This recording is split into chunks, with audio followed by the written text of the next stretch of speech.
Hi folks, this is Tim with Narhi Auctions. Hey, this is a little Coleman CT200 mini bike here, and he thinks this bike's about 7 or 8 years old. Nice little bike right there. It's got the Honda cloned 196cc engine in it, and go ahead, Leon, give him a little demonstration. Starts nice, runs nice. Be a lot of fun for somebody here.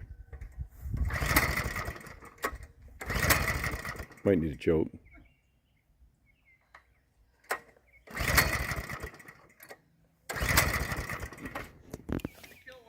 That's the kill switch, I think. Oh yeah, that helps with his power. Starts right away.